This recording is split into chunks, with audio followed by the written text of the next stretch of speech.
dedicated to Eastern and Southern Kentucky. This is WYMT Mountain News Weekend Edition. Good evening, I'm Keaton Hall. Lexington police officer was involved in an on-duty shooting Saturday afternoon, according to a news release from the Lexington Police Department. The shooting occurred after officers observed 4 juveniles that were believed to be involved in a shooting from an earlier date on Saturday off of Newtown Pike. After officers approached the juveniles and began conducting an investigation, one of the juveniles fired a weapon, striking an officer. Another officer returned gunfire, but no one was injured. Police say the officer who was hit was wearing a ballistic vest and was transported to the hospital with a non-life-threatening injury. 3 of the 4 juveniles have been detained. The incident is being investigated by the KSP. The officer will be placed on administrative assignment pending the outcome of the investigation. Late Friday night, you may have heard it yourself, an Amber Alert went out on phones across the area. Bardstown police say 32-year-old Richard Gray shot and killed his girlfriend and fled with her 4 kids. Police say they were called to his home for a welfare check Friday night, and that's when they found that woman. Neighbors told police they saw Gray load the 4 kids into a Jeep and take off. And it was so quiet. So it was quiet even when the guy was here. But when this happened, it was so heartbreaking. That Amber Alert was canceled after police in Mount Vernon, Illinois caught Gray and located the 4 kids. All were found unharmed.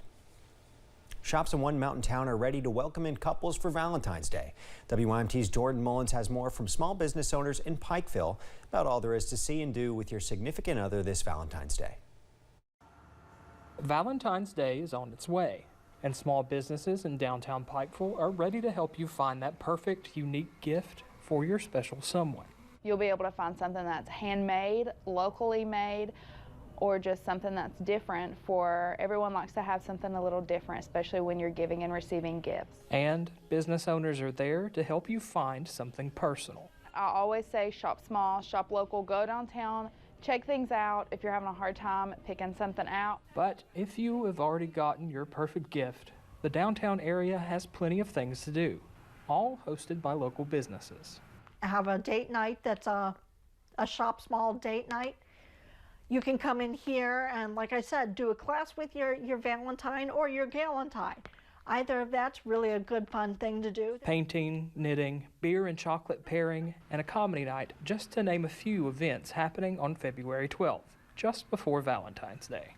So, whether you are learning how to knit or kicking back with your partner at comedy night, the shops provide a lot of experiences and a lot of fun and experiential types of educational and sometimes just fun. So it's a good thing to come downtown and just enjoy yourself and have a fun time. You and your significant other will have a night to remember. In Pikeville, Jordan Mullins, WYMT Mountain News. Stahl's business Pink Pig Yarn Shop will be hosting a how-to class for crocheting heart-shaped coasters on Saturday.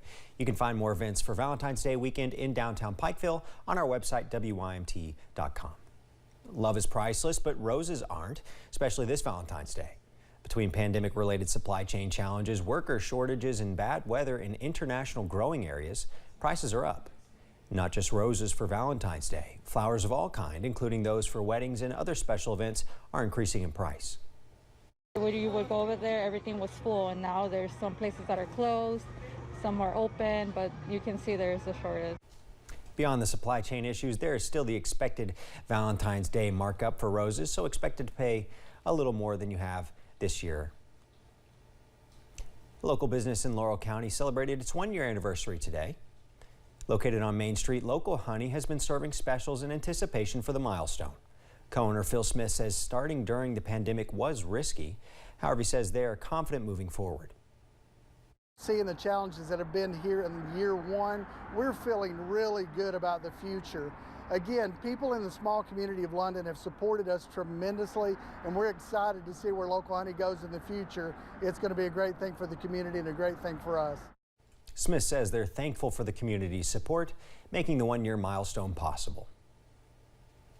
In this day and age, there are several organizations out there dedicated to helping military veterans work through their injuries or trauma, and 2 Whitley Countyans are doing just that. Following a traumatic brain injury he suffered in Afghanistan, U.S. Army Sergeant Major Thomas Eichen and his wife Michelle founded their nonprofit Resilient Nights, which is dedicated to providing veterans with peer and art therapy. Through woodworking and other creative opportunities, the Eichens give veterans and their caregivers a network of support to help them transition into civilian life with ease. We want to help veterans on this side find a new purpose and find a new team, whether it be working with us, helping veterans that are coming up through the system or active duty coming through the system, or being involved in a motorcycle association, or getting involved with the fly tying, whatever it is that you do, that peer-to-peer support just is so important. Michelle Eichen says they have several plans in the works for the organization. You can find out more about Resilient Nights and their mission on our website. 2 students from South Laurel High School have created a grocery/food delivery service called CJ On the Way. Anyone wanting their groceries or food delivered can contact Connor Holland or Jared Baker. Service gives the county a local delivery option at a cheaper rate. Baker says they charge $4.99 plus 50 cents a mile for delivery. The average customer around here in London, they only pay $6 to $7 for delivery, but for DoorDash, you might be looking at $10 to $15. Baker says they also deliver in a larger radius compared to their competitors. Coming up, the Omicron variant is showing signs of receding, with new daily cases dropping by nearly 500,000 since mid-January. Another frigid night is ahead, but temperatures warm up by tomorrow. I got your latest forecast coming up.